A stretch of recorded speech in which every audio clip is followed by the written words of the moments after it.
feel over the moon. I'm just really excited. I just can't wait for him to get home.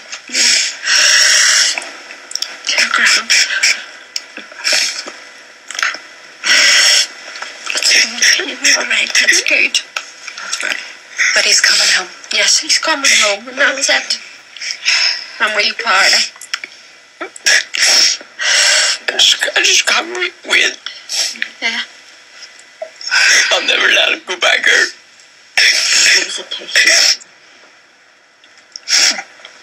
And what's the first thing he'll do when you see him? Get my big hug. And I won't let go. Well, for all those tears of joy and relief, there are families out there today that might be crying tears of sorrow. It is still unclear what has happened to the other hostages, and there are reports of casualties in the rescue operation. Dan Rivers has more on the crisis and what's at stake.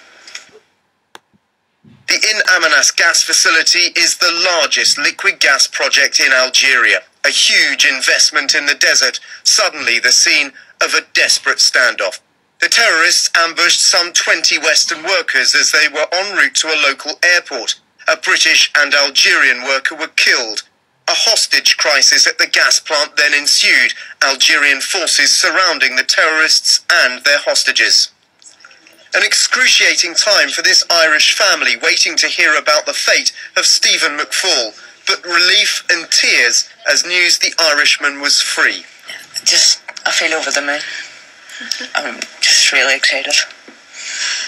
I just can't wait for him to get home.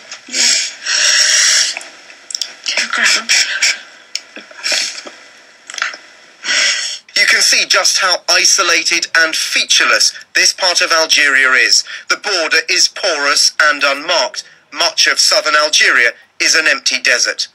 It's the perfect place for this man to hide out. Mokhtar Belmokhtar is a jihadist since he was a teenager with the reputation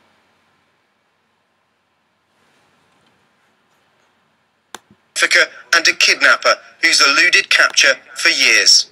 Well, it's interesting. He certainly has a Teflon type personality, and he's been able to slide away. Some people indeed would say that one of the reasons he was able to do so is over the years he's done deals with the authorities involved.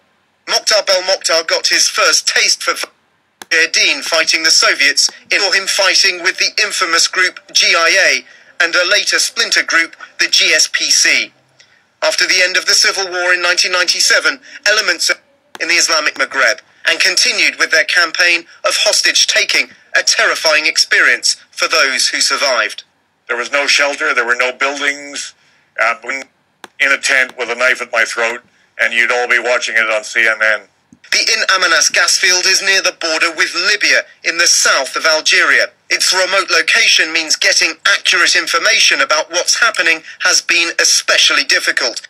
It is acutely embarrassing for the Algerian government, which has prided itself on ensuring the lawlessness further south hasn't disrupted work at key energy installations like In Amenas.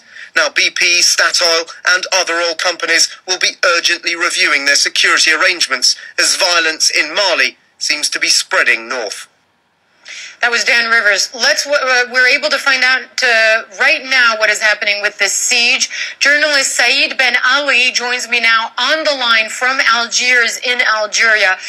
Saeed Ben Ali, thanks for being with us. Is this an ongoing situation? What do we know about what's happening at this gas platform in eastern Algeria right now? So up to now, here in Algiers, in the north of Algeria, we don't have too much information from the official side.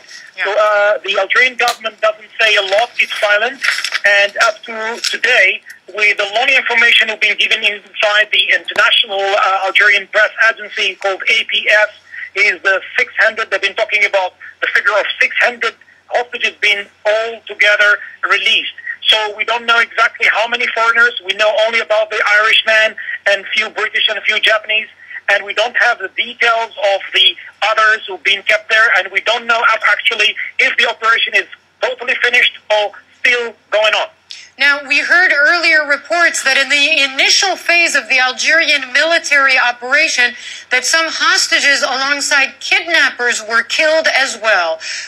What do we know about we that? Heard about the 15 of them being killed.